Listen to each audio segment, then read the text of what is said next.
a starter's guide to baking an epic chocolate brownie. My name's Dave, and my mission is to help you develop your abilities, your knowledge, and your confidence in the kitchen, helping you become the best home cook that you can be. You're going to excel as you learn about the ingredients you use to make your epic chocolate brownie, the steps you'll take to make and bake your epic chocolate brownie, the ways to serve and store your epic chocolate brownie, and of course, you only need to know how to store it if you've actually got some left over at the end. And finally, you'll learn some of the secret tips and tricks that I use that will help raise your chocolate brownie baking game forevermore. I don't know if your friends and family are really quite ready yet just to experience how good your epic chocolate brownie is going to be, but I know that I'm ready to lead you through this starter guide to baking an epic chocolate brownie. This is the equipment you'll need to make and bake your epic chocolate brownie. We've got a set of scales to measure our ingredients.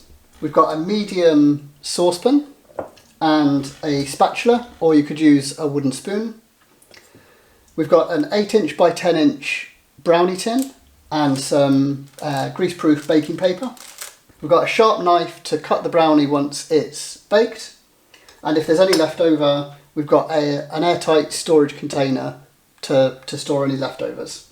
To bake your epic chocolate brownie, you are of course going to need some chocolate. There are many different types of chocolate. That's different brands, different quantities of cocoa solid within the chocolate. And I really like this brand, Caliber. But what I would say is that you should look to use the best quality chocolate that you can find that's within your budget. We've got some white chocolate. Straight up, we're not going to be using this for our epic chocolate brownie. White chocolate is very sweet. Sugar is generally its most prominent ingredient. And it's made with just cocoa butter. It doesn't have any of the cocoa mass. So it doesn't give that rich luxury chocolate taste. It's a much more sweet taste. And that's why we're not going to be using this in our epic chocolate brownie. Next up, we've got some milk chocolate, which again is generally quite high in sugar and normally has more milk powder in it than it does cocoa solids. With this one here having 33.6% cocoa solids. It offers a much more subtle chocolate taste, and what we want for our epic chocolate brownie is for that real punch of richness. And for this recipe, the milk chocolate doesn't quite cut it. It doesn't give us that luxury. And finally, we've got two different types of dark chocolate. So these have more cocoa solids and less sugar than the milk chocolate. We can see we've got one which is at 54.5% cocoa solid. This one here is at 70.5%. What that difference in percentage does is the higher your percentage goes, the more darker, the richer, the more bitter chocolate flavour that you'll get. For our epic chocolate brownie, what we're looking for is that balance between it being really chocolatey,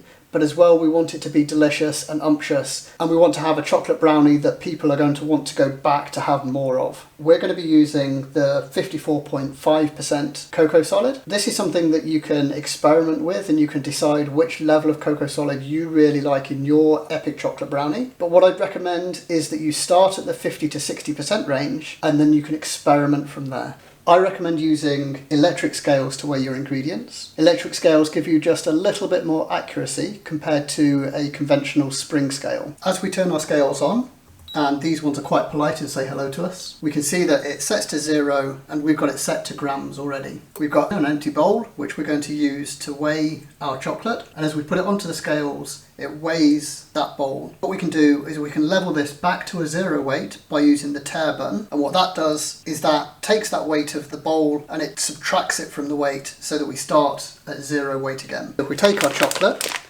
and we want 150 grams of chocolate, and as we reach 150 grams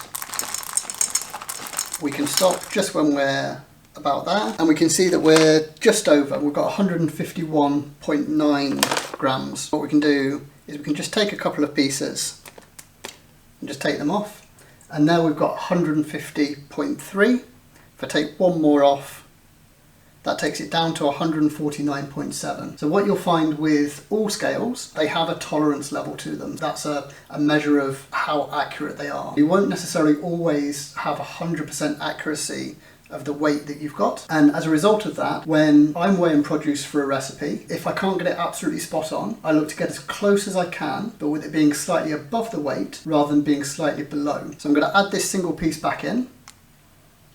And as a result, we've got 150.3 0.3 grams of chocolate. Our Epic chocolate brownie will use two different kinds of sugar. We've got equal quantities, that's 95 grams each, of white caster sugar and dark brown sugar. The reason that we've got the two different types is that we don't just want to have the sweetness that the sugar adds. The dark brown sugar will also add some caramel flavour, so we get that extra depth of flavour. We've got 65 grams of all-purpose or plain flour, and we've got 25 grams of cocoa powder. The all-purpose flour will give our Epic chocolate brownie some body, and the cocoa powder is there to enhance some of those chocolatey flavours. I recommend that you try and get a cocoa powder that doesn't have any added sugars or sweeteners. We have 3 medium eggs and we have 110 grams of unsalted butter. The eggs will act as a binding agent, and as the Epic chocolate brownie bakes, the eggs will set and give the brownie some structure. The butter will add some richness and smoothness to the Epic chocolate brownie.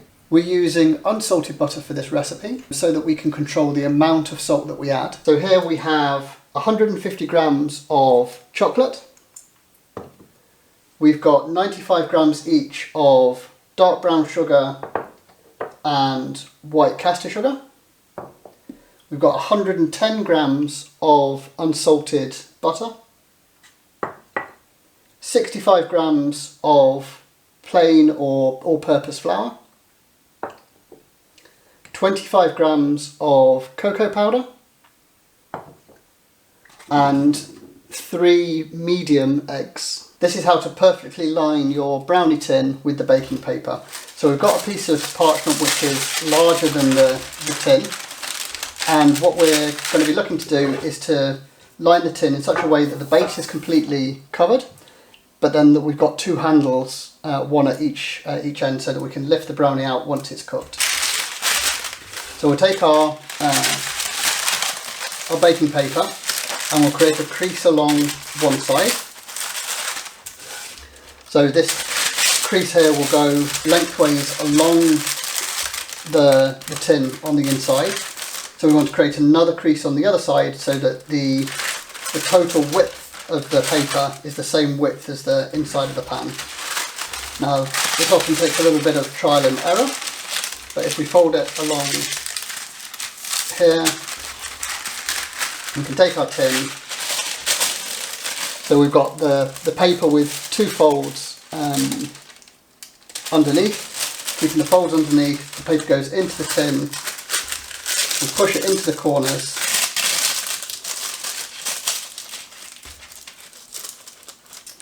and now we've got our brownie tin. It's lined completely on the bottom, and we've got those handles on either end so that once the brownie's cooked, we're going to be able to just lift it straight out. We need to melt our butter. So we've got our medium saucepan and we want to put that just over a medium heat. And just let the pan heat up for a couple of moments. And then we can take our butter and that goes straight into the pan. And we just need to wait for the butter to completely melt and it will start to foam on top. And it's once the butter's completely melted that we're ready to move on to the next stage. So what we'll do is we'll just quickly fast forward through this section until we've got our butter completely melted.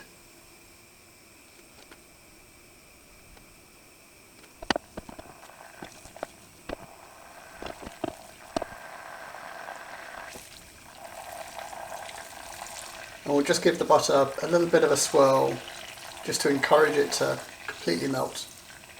So we've got our butter that's melted.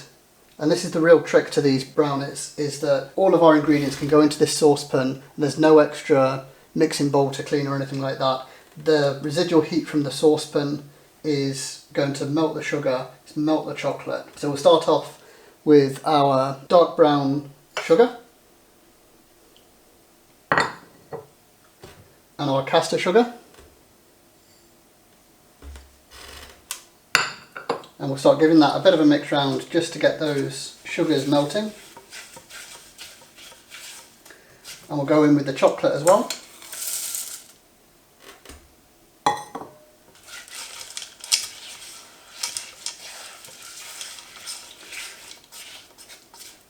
And it starts to look a bit of a mess as the chocolate starts to melt, as the sugars melt as well. We'll just keep stirring and gradually it'll all come together. At this point here you can really smell the rich chocolate, the delicious sugar. And we keep stirring.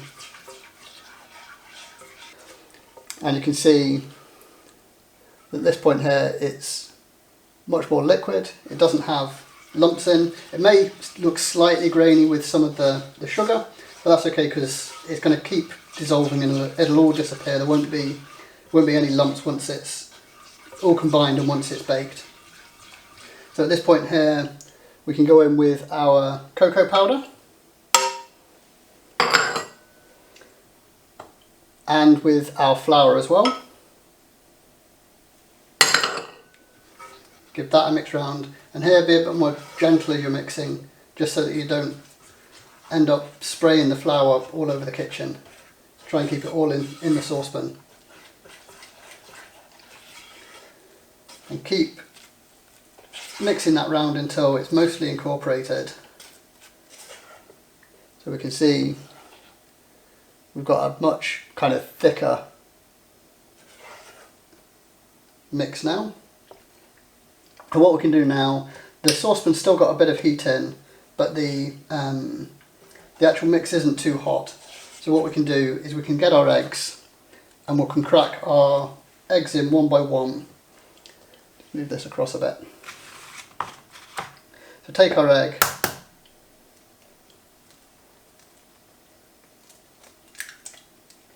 crack it in, and we'll mix the egg in.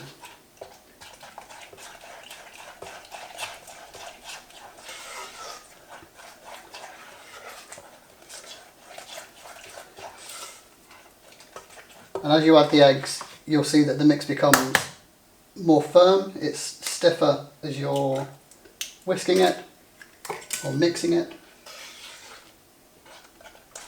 That's the second egg being mixed in.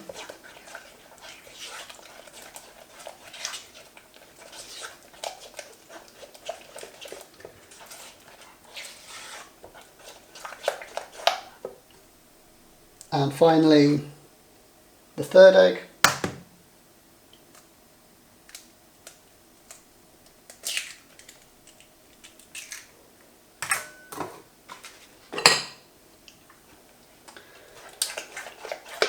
So mix that final egg in, and it's at this point here we want to make sure that we've got everything incorporated, so all of that flour is incorporated. There aren't any lumps of flour. All of the sugar is now dissolved, all the chocolate's dissolved. We'll mix it through. We can be quite aggressive with it. There's only a small amount of flour, so there's not too much concern about the flour developing gluten and it becoming like stodgy and bready. So we can be quite vigorous with how we're stirring it to make sure that that egg is completely incorporated. And now we're ready to transfer it into the brownie tin. So we can take our mix and we can simply pour it in, and you can see how thick and luscious our mix is. So just pour it all into the centre. Use our spatula to scrape down the edges and the bottom of the pan, making sure we get as much of that brownie mix as possible.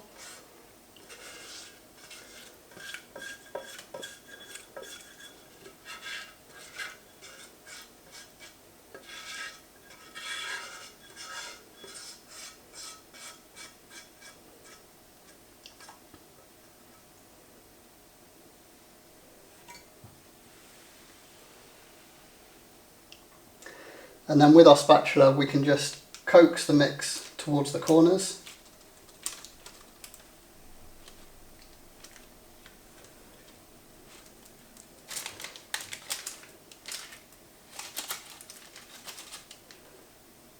Trying to get it as even as possible. So now our epic brownie mix is ready to go into the oven. Our epic chocolate brownie needs to go into an oven preheated to 180 Celsius for a fan oven. That's 200 Celsius for a convection oven, or 375 Fahrenheit, or gas mark 5. Put your brownie on the centre shelf and it will take from 15 to 20 minutes to bake. So you've got plenty of time to wash up that one saucepan that we've got dirty. Once your brownie's been in the oven for around about 15 minutes, you want to check it to see if it's baked. So what we're looking for is for the top of the brownie to be cooked, but as you press it you can feel that there's still slightly some give, that it's maybe not quite cooked fully in the centre. After 15 minutes, if you check it, then if it's not quite done, then you can leave it in for another couple of minutes and check it again, and then put it back in for another couple of minutes if it still needs it. So this one here, this took just over 17 minutes to bake, and it's absolutely perfect. So we can see that the top has got that slight crust on it, and if we just gently place our finger on it, we can feel that it's still slightly soft to the touch. So it's like it's not, maybe not completely baked through. So if we were to put a knife into it, it would probably come out a little bit dirty, but that's absolutely fine, because now we've got what is undoubtedly the absolutely most difficult part of this process. It's baked, it's there in the tin, we now need to leave it to completely cool. So it's going to take a good 30 minutes, 40 minutes for it to get completely down to room temperature. And the reason we want to do that is that we want it to relax into itself. Right now, if you think it's been in the oven, it's all quite tight, it's hot, the centre's maybe not completely cooked, and that's where if we leave it whilst it's cooling, that'll completely cook out perfectly and we'll have the perfect brownie.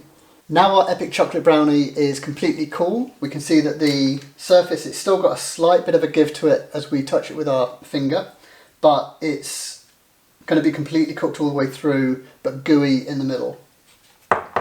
So with our baking paper, we left it with the two handles, so we can just simply lift it out and we can put our tray to one side.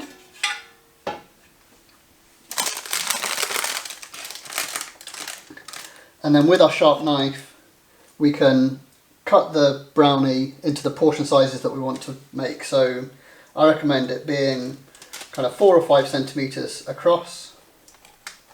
We'll cut through about there. And you can cut the brownie however you want to cut it. So it could be any size. You can make them bigger portions or smaller portions.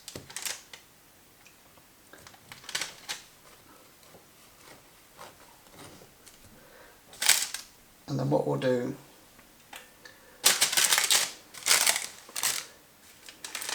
is we'll do one going lengthways,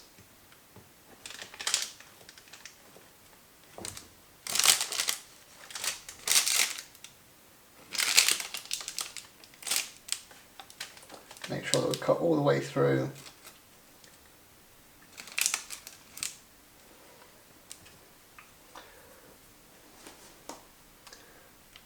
We can go under the brownie but on top of the paper with our knife, gently pull it out.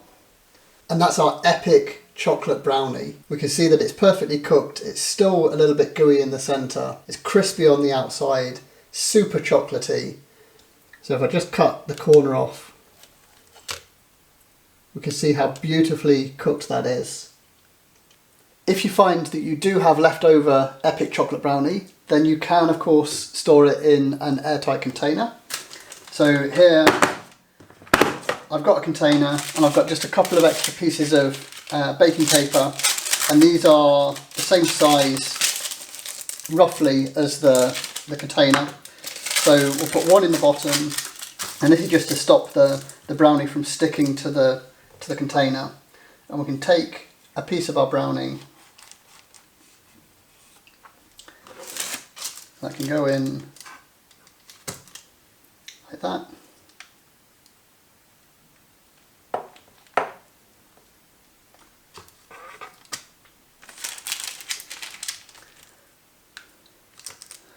What you want to do is you want to try and make it so that the brownie doesn't touch each other on the side, otherwise that's where they'll maybe start to stick together a little bit. We take our next piece of parchment paper and that can go on top, and then we can go in with another layer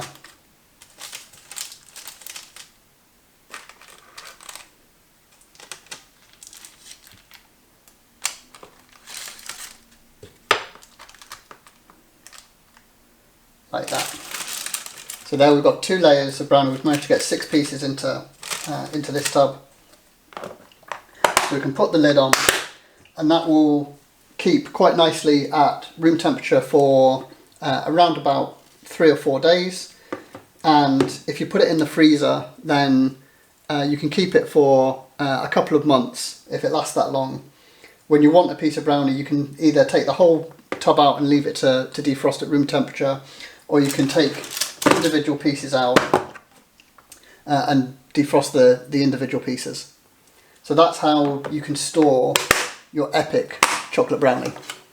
I hope that you've enjoyed it as much as I have, as you've learnt about the ingredients that you need to bake your epic chocolate brownie. You've also learned some tips and tricks along the way, so how to weigh your ingredients, how I line my brownie tin. You've also learned that super secret tip of mixing all the ingredients in that one warm saucepan to save on cleaning later. Now, your friends and family are in a position where they'll be able to see exactly how epic your chocolate brownie is. All that's left for me to do is for me to enjoy my epic chocolate brownie.